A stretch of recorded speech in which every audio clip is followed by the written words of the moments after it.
जय जय राम। सादर नमन परम प्यारे राम, परम पूज्य गुरुजन, परम दिव्य आत्माएं और आप सबके मंगल आशीष लिए परमेश्वर कारण कृपा करके अपने श्री चरणों में लेकर आए हैं। उनका बारंबार धन्यवाद, अनंत अनंत बार धन्यवाद, अनंत बार धन्यवाद। गुरुजनों की अकारण कृपा से वे हमें इस समय मन के रूपांतरण में लेकर आते हैं। उनका बारंबार धन्यवाद, अनंत अनंत बार धन्यवाद, अनंत बार धन्यवाद।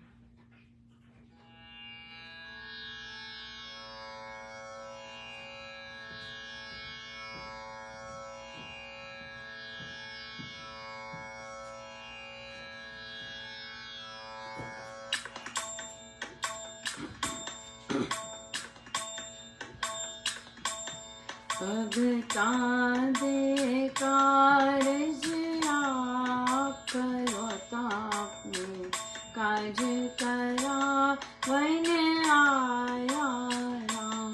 भगता दे कारज आप करो तापने, काज करा वन आया राम। मैनू अपना बनावन आया राम, मेरी बिगड़ी संवारन आया राम। मैनू अपना बनावन आया राम, मेरी बिगड़ी संवारन आया। भगता दे कारज आप करो तापने, काज करा वन आया राम। भगता दे कारज आप करो तापने, काज करा वन आया राम। भगता दे कारज आप करो तापने, काज करावन आया राम।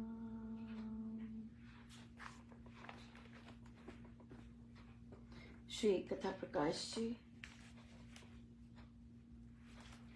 पृष्ठ 547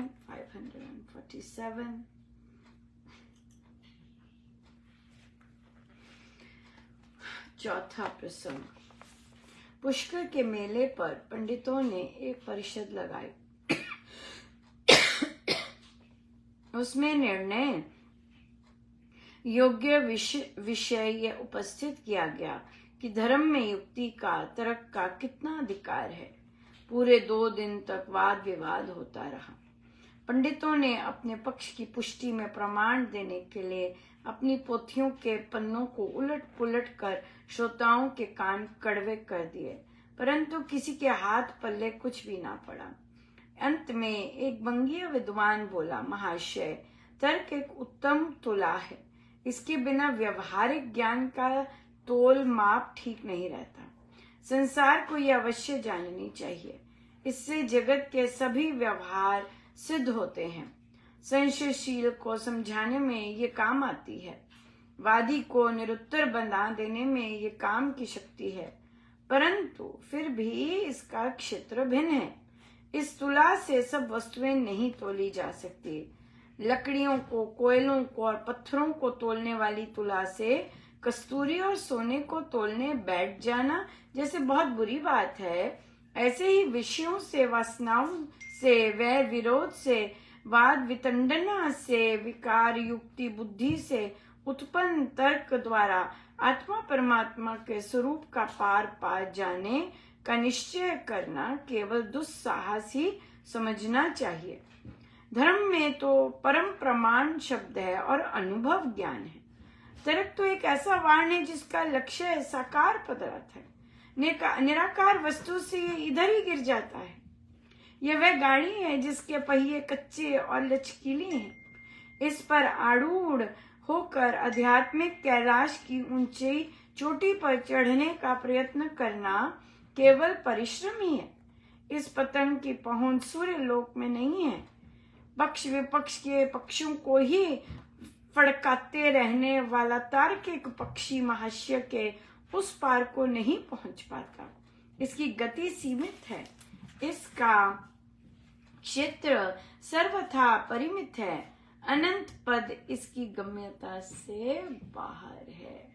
बहुत ही सुंदर, बहुत बहुत कृपामय एक्चुअली। क्या कृपा की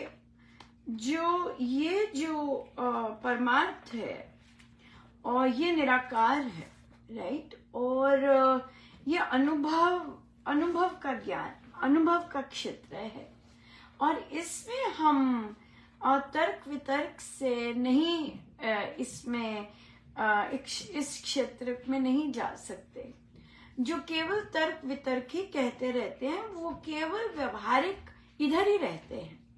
उस पार महाराज कहते नहीं जा पाते। उस पार जाने के लिए तर्क नहीं चलता। उस पार जाने के लिए तो अंतर्मुखी होना, आपके अपने अनुभव हैं। आप कैसे किसी को बता सकते हैं कि परमेश्वर ने आपसे बात की? आप नहीं बता सकते। दूसरे आपका मुखौल उड़ाएंगे, दूसरे आपको नीचा दिखाएंगे, लेकिन यह आपका अनुभव है। इसलिए ऐसे अनुभव आप उनसे नहीं बांट सकते। गलती हो जाती है जब आप ऐसे लोगों से बांटते हैं जिनका कोई अनुभव नहीं होता, जिनको इन चीजों में विश्वास नहीं होता।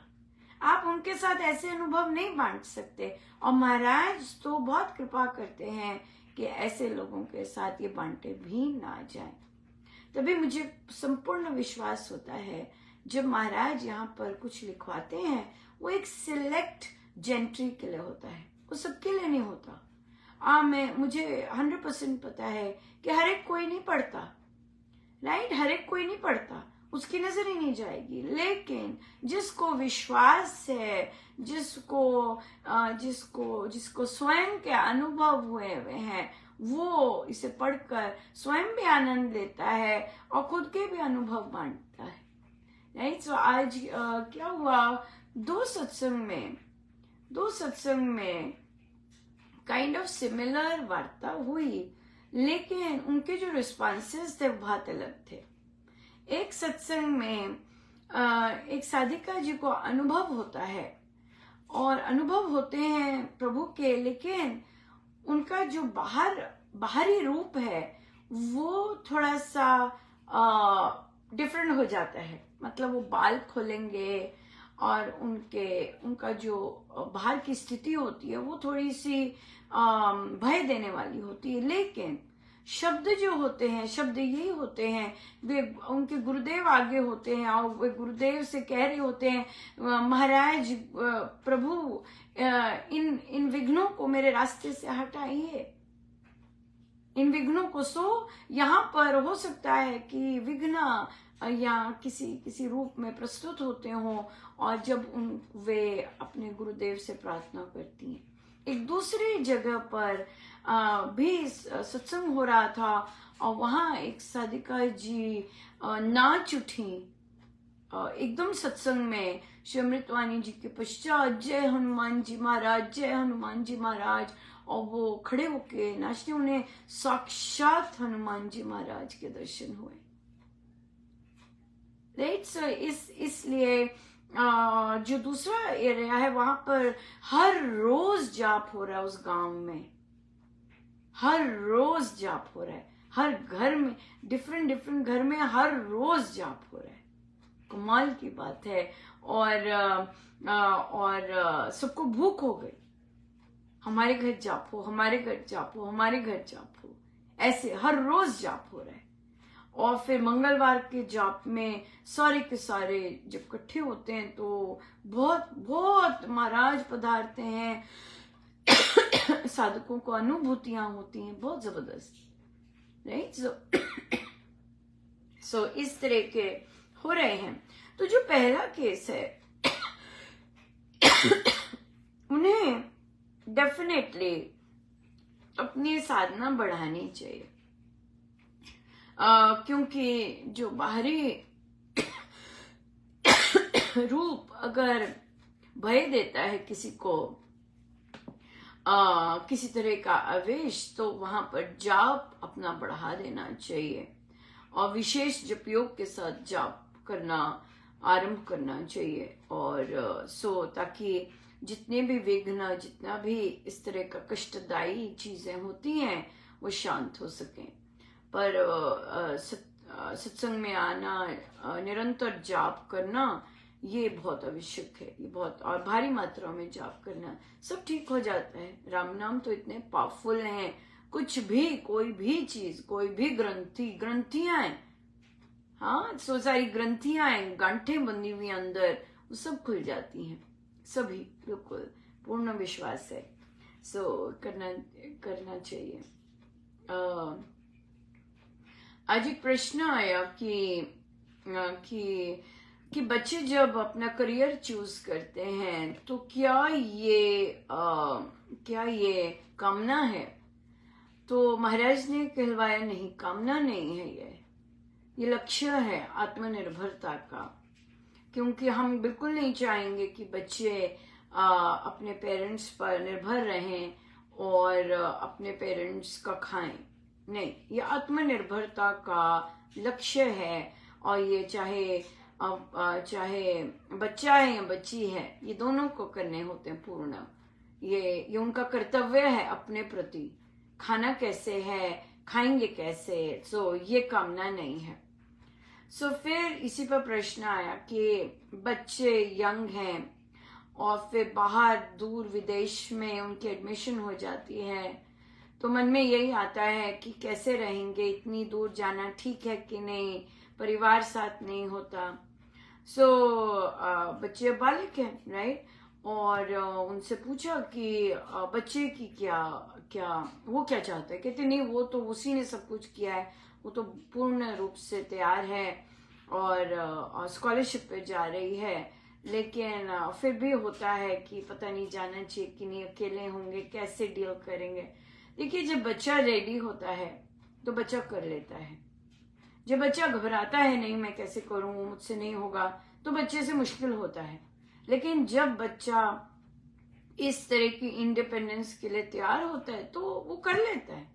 वो अपने साधन निकालता है, अपने सोर्सेज निकालता है, कर लेता है। और पहला वर्ष तो हर जगह थोड़ा सा स्ट्रगल का होता है, क्योंकि आप बिल्कुल नई जगह पे होते हैं, नए कल्चर में होते हो, तो उसमें ढलने के लिए समय लगता है।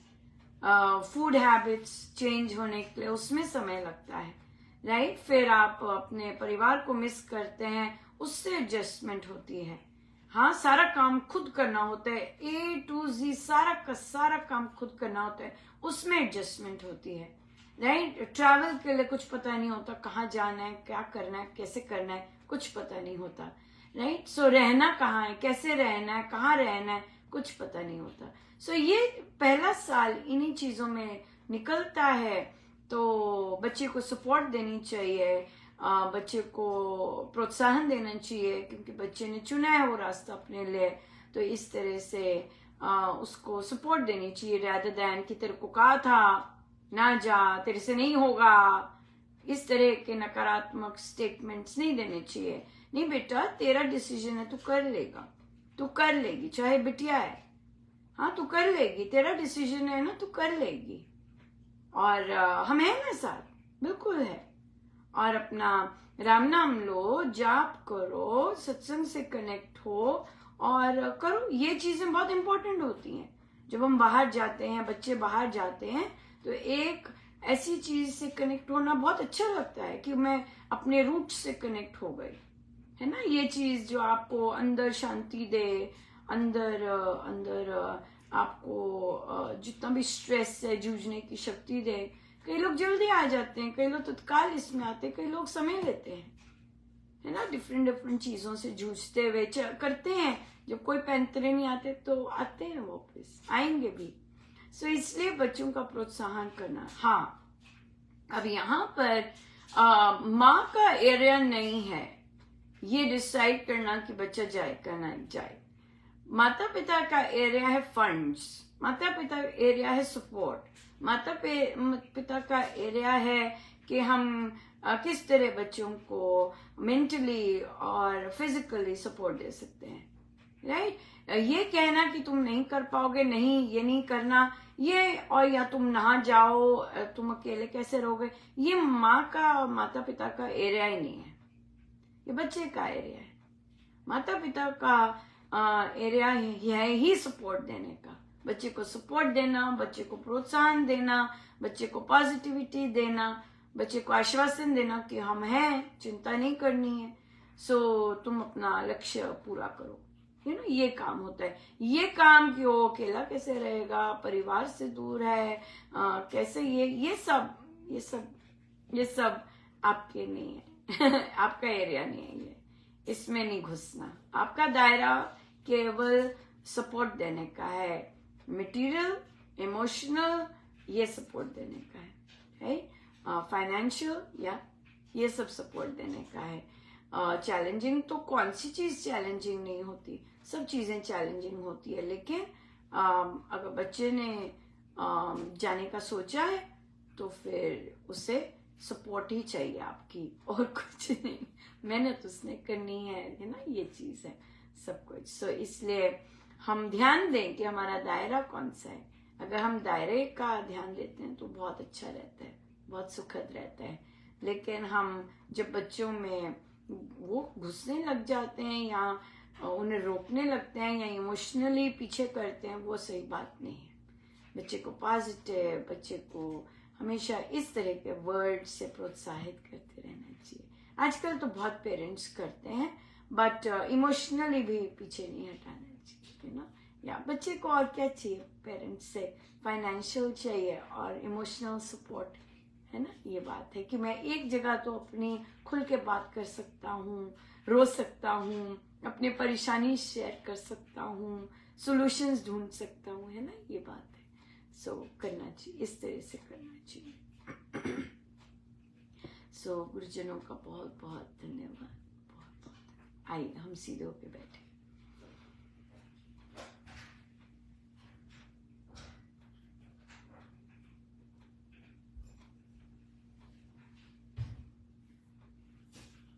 अपने प्रभु, अपने गुरुजनों के श्री चरणों में बारंबार नमन, अनंत अनंत बार।